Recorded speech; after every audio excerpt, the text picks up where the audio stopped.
Thank you for all coming to Community Sunday. Actually, worship and what I'm talking about today, or sharing about today, I didn't coordinate at all, but by God's grace, the worship actually, especially Blessed Be Your Name, actually coincides a lot with what I want to talk about today. You'll figure it out as we go along. Today I want to share about giving thanks in general. Some of this might be basic. There's going to be a lot of verses, a couple of videos, and then hopefully at the very end we can discuss a bit. So on the topic of giving thanks, last week Ebson was talking about writing down your worries and sacrificing those to God, putting it on the altar to God. And today I wanted to take it a bit further, and that's why we're talking about giving thanks. Now, the first part is the basics. Reasons to thank God.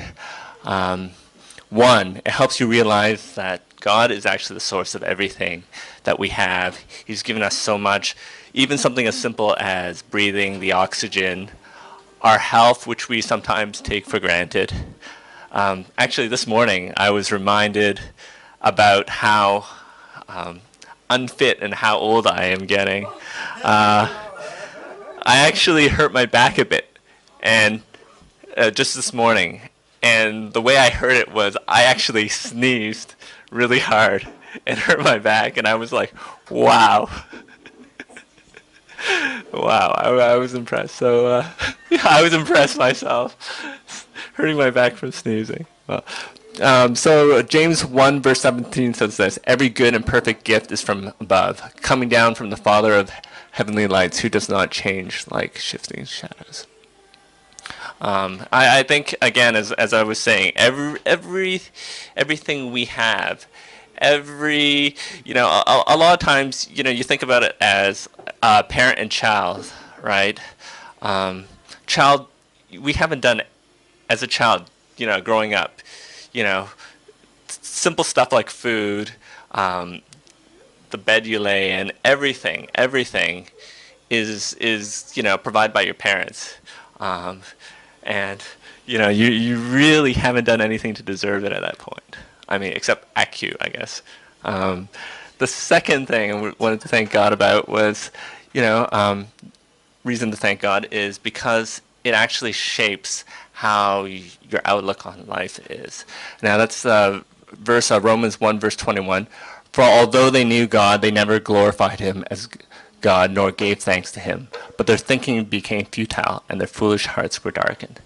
And that's really a consequence of not having a thankful heart. Like, I learned a few years back, when I pray, I can't say that I do this all the time, but keeping a prayer journal. And the part that I start off with is listing all the things that I am thankful for. And when you look back, you realize how God has blessed you. And actually, when I first started out, what I'm thankful to God for, was just a short little part. But as you foster this, you think more and more, oh wow, God was with me there. God was with me there. And then the thanks part gets longer and longer, and it starts changing your mind. It keeps the bitterness at bay. It keeps, I would say, a bit of depression at bay, and it really changes your outlook on life. I wanted to read from the parable of the lepers, Luke 17, 11 to 19. On the way to Jerusalem, Jesus was going through the region between Samaria and Galilee. As he entered a village, 10 lepers approached him. Keeping their distance, they called out, saying, Jesus, Master, have mercy on us. When he saw them, he said to them, Go and show yourselves to the priests. And as they went, they were made clean. Then one of them, when he saw that he was healed, turned back, praising God with a loud voice.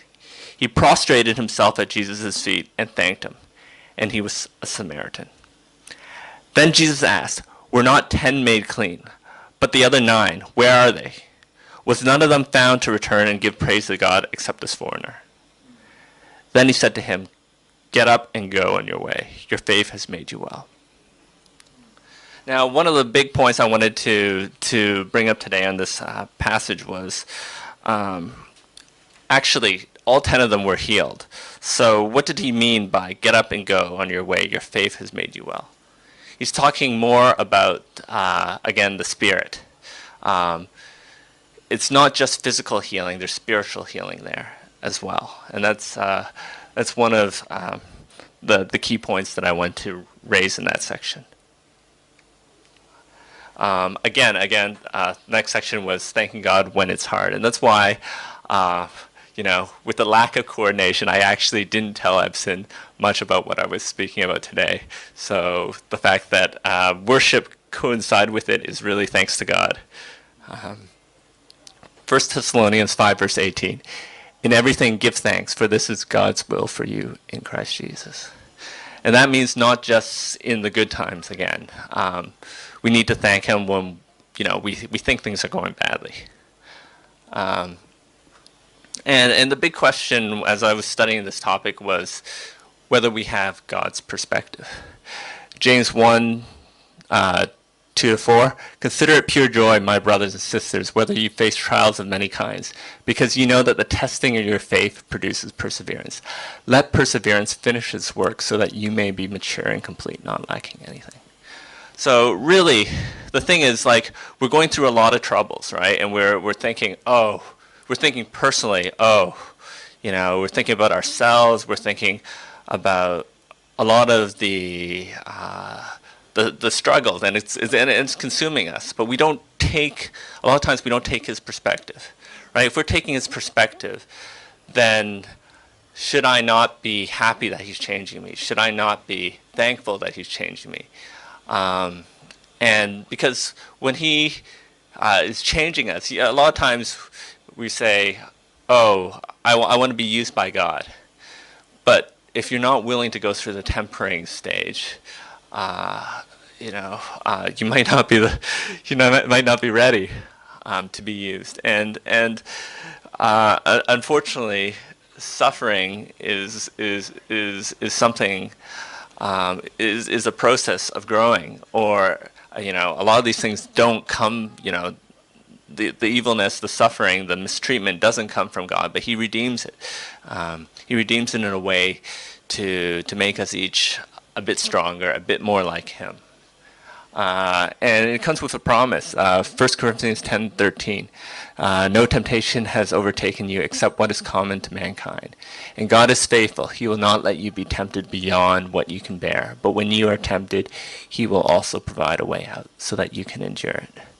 So, it comes with a promise. Do we have faith? Do we have faith through this whole process that he won't just take care of us today, but a lot of times our biggest problem is we worry about tomorrow, and we don't have the faith that he'll take care of us tomorrow as well, right? You get through the day, you're like, tomorrow, and then somehow you lose faith on tomorrow, right? But he promises us that he'll provide us a way to endure it. So the next thing is actually a short video testimony that I found because on MC Jin, he was, people don't know him, he was Asian American, born in Miami. He became the first, I would say, really famous Asian rapper. It shows my age too. In university, I knew who he was. I can't say he was my hero because I didn't like rap, but I was like, oh, cool, at least, right? He actually came to Christ in Hong Kong, and he's now back in the U.S., I believe, but he was living in Hong Kong for a few years. He calls MC Hammer his mentor. MC Hammer, again, a bit older, my generation. But let's proceed into it. So I wasn't raised in a particularly faithful or religious household. My parents, they were just hardworking. If anything, they taught us to believe in hard work, being good people, and just surviving. So that's the thing about my story is that there wasn't much spiritual influence just throughout my upbringing. I think from what I did get was just what I would see on TV. So what I knew about God, what I knew about Jesus was what I saw on TV shows, what I saw in movies. And there was one crucial element was God did place an amazing person in my life, and that was my aunt, Aunt Kathy. And she did put me in vacation Bible school when I was young, and that was fun. Every summer for about 4 or 5 summers, I would go play with these kids. We'd sing songs, go to the park, swim, and just have a good old time. But little did I know that what was really happening was these seeds were being planted in me. As I got older, I kind of strayed from it. It slipped my mind, those years and those experiences. Got into junior high school, and that's when things really just kicked into a whole nother gear. I fell in love with hip-hop music, hip-hop culture, and from that point on, it pretty much dominated my life, particularly when I made the decision that this is what I want to do for the rest of my life. And I would say junior high, I knew that already. It was planted deep in my heart. By the time I was in high school, it was just my whole existence was for hip-hop. Particularly, I'm going to get a record deal. I'm going to be a worldwide famous known rapper. I'm going to get the recognition, get the money, get the girls, get the house, get the cars, take care of my family, and that was my agenda. But first and foremost, it was about me. It was all about me, and it was always about me. And I started doing the freestyle battling thing, and that was a big part of my identity too. Winning battles, just continue to fuel that self-centered, ego that was slowly becoming a monster that I didn't even realize. By the time I turned 19, I had graduated high school. Due to a series of events, I moved from my hometown of Miami to New York. I ended up appearing on Freestyle Friday on BET in 2002. And I went on there multiple times and signed a high-profile, recording contract with Rough Riders Records. Now at that time, it was the biggest thing to me because I grew up listening to Rough Riders. So to me, it's like I'm about to be on the same label as DMX, Eve, Swizz Beatz. It was like a dream. And not only that, but it was like a dream becoming a reality. Everything that I spent all those years chasing, it was coming to me. The recognition, the fame, the stardom, the money, the girls, the props, in full force and rapidly. And I think that was when it started to really get out of control. The ego, the self-centeredness, all these things were just feeding it. And looking back on it now, I think that God was already working in me at that point. He was always present, from the VBS to the Rough Rider days, and his presence was always there, but I may have ignored it or just not even paid much attention to it. And this is where things went downhill. As fast as I went up is as fast as I went down. And what I mean by that is the turning point was when my album dropped.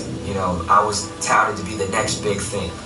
Everywhere I look, everywhere I turn, yo, that's the first Chinese rapper. That nobody's ever seen that before. He's on DMX's label. This is gonna be huge. This is gonna be big. Look at all the Chinese people in the world. If he buys, if 1 out of every 10 buys his album, he's good, right? And basically they pushed me up. I let them push me up. They pushed me up. And then when things kind of got pulled from under me, and it was time for the fall, it was the hardest fall ever. My album dropped, and by industry standards, it was a flop, and I think I let that hit me too. I wasn't even looking at it from any perspective other than the world's perspective and what the world was telling me. Jin, your album flopped. it's over for you. And I let that get to me, and it really did. And so I'm like, okay, I'll just do the battling thing. I don't need hit records. I don't need record sales. Even there, battle after battle after battle, just losing. And not only like kind of losing, but getting demolished, you know? But I thank God, because I really feel that I learned more, and my character was defined more from losing battles than from winning battles. And I think, to summarize, the thing that I'm thankful for the most is God gave me these things, you know, the fame, the fortune, the money, all these things that I thought I acquired on my own. He gave them to me, and I'm thankful for that. But what I'm even more thankful is that He stripped them from me, because all those things were the things that were kind of drawing me away from the Lord, even though He was blessing me with these things.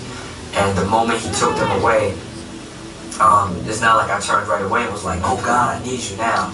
No, I still, you know, still went back into my own world. And there was a dark time in my life where I questioned my identity, I questioned my existence, I questioned my self-worth. And, but God, through people, picked me back up. Through His grace, through His love, through His mercy, picked me back up.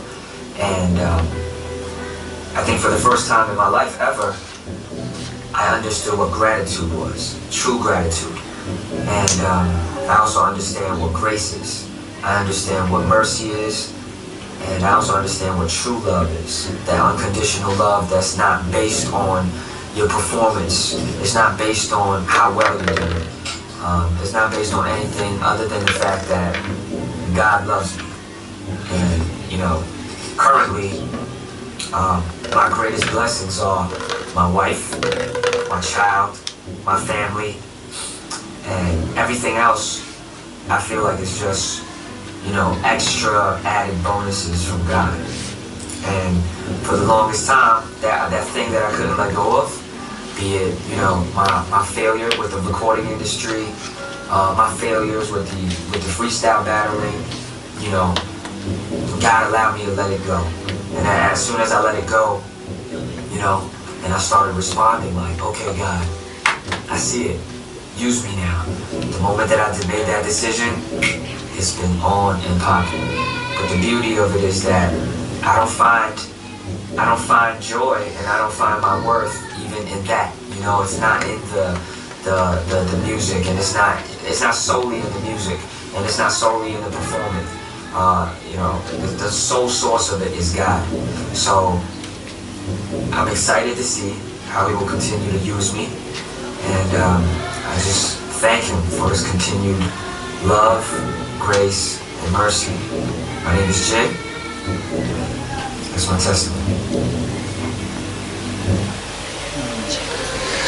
So, yeah, he came to Hong Kong, became a Christian. He actually, I believe it's his son, not daughter, is called Chance. He decided to call it him that because God has given him so many chances. And he's actually gone back to the U.S. now, and he's rapping a lot from more of a Christian perspective, and he's starting to do quite well again in the U.S. Rap scene. The second thing I wanted to talk about was thanking God in advance. Romans 4:19-21. Without becoming weak in faith, he contemplated his own body, not as good as dead, since he was about 100 years old, and the deadness of Sarah's womb. Yet with respect to the promise of God, he did not waver in belief, but grew strong in faith, giving glory to God, and being fully assured that what God had promised, he was also able also to perform. So this is talking about Abraham, and you know, Abraham, between receiving the promise and having a son, took 25 years.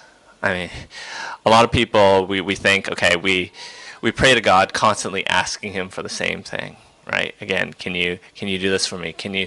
Why God? You know, can you hear me? But actually, God does hear you already, right? The first time that you've asked God for something, He's heard you. And a lot of times it's, you know, what are you doing after that? Are you choosing to believe that He's heard your prayer? And that's what Abraham, when he received the promise, he chose to believe, and he gave praise from that moment on. He didn't question God like, "Where's my son? God, can you give me a son?" I mean, there was incidences you can say of Ishmael where maybe perhaps his faith wavered, but in the general sense, he gave praise to God, believing, and it was credited to him as faith. And the same thing with David, right? You know, he was anointed as a king, and then he had to flee for his life, and he went into hiding for about 20 years. Like, to me, I'm like, what sort of promise is that, right? He was like 20 years. I'd be questioning God, but David, he kept faith, and he kept on. He gave us the Psalms, right? And some of the Psalms are somewhat dark, but in them he comes back and he praises God, even in his despair, right? He praises God. The next thing I want to show you is actually another video. This time, Denzel Washington, he did a commencement speech. I've cut out the middle part because it was a bit long, but the first part and the last part are very, I think, conducive to the message today.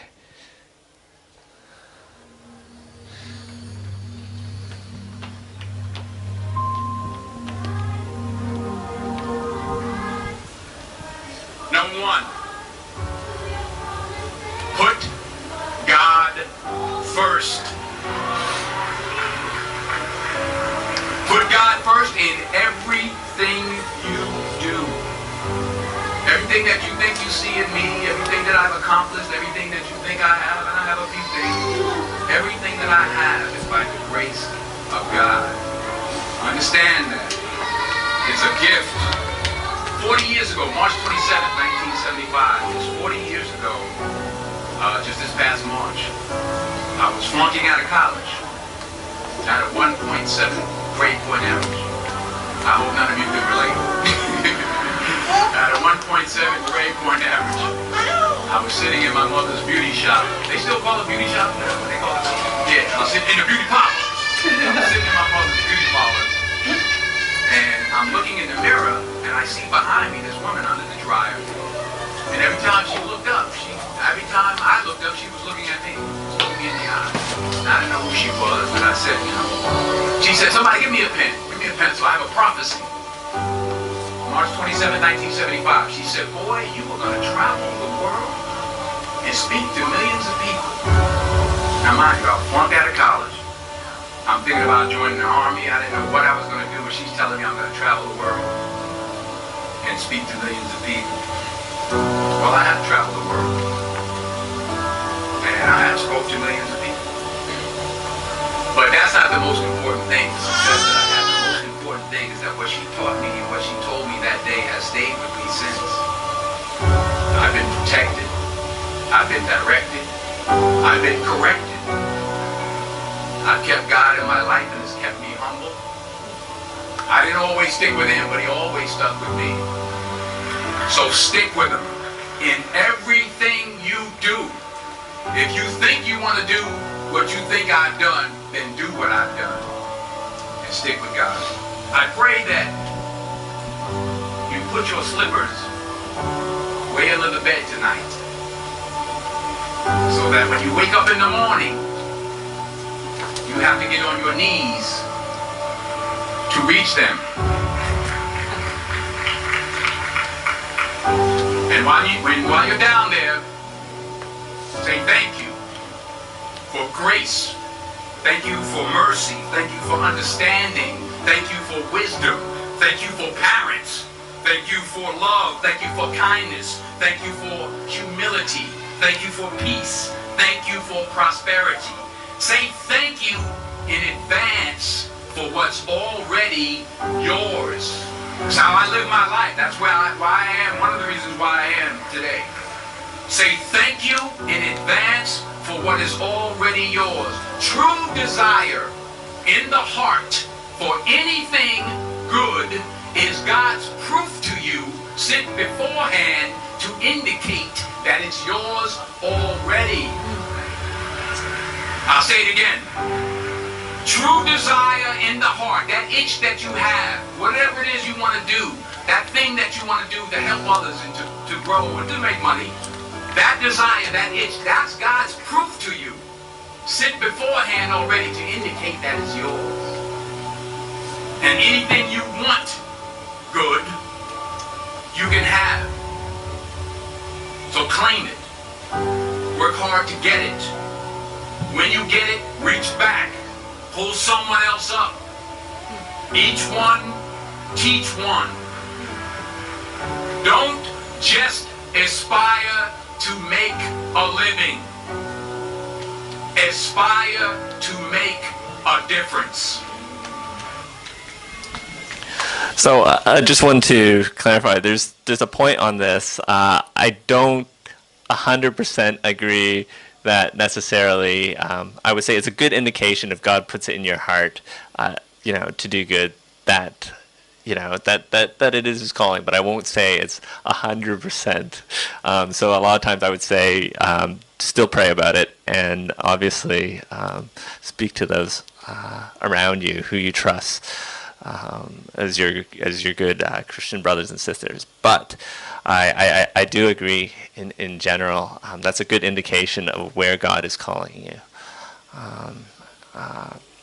So I actually wanted to break into groups now, and just share a bit about what you're going through, what you're thankful for, and pray for one another in those groups. Maybe groups of 3 or 4. Just share. Sorry. Alright, I want to translate that in Nepali. ग्रुपमा 3 जना बसेर तपाईहरु के को लागि धन्यवादी हुनुहुन्छ? What are you thankful for? And what's what you're thankful for, and also share a bit about where you are right now, the troubles you're going through, and just get into this practice of thanking God for the deliverance through that period. र तपाईको समस्याहरु तपाईले share गर्न सक्नुहुन्छ, अनि त्यो समस्याहरु तपाईले share गर्दाखेरि कहाँनिर परमेश्वरले कसरी काम गर्नुहुँदैछ त्यो कुरामा तपाईले हेर्न सक्नुहुन्छ. 3 जना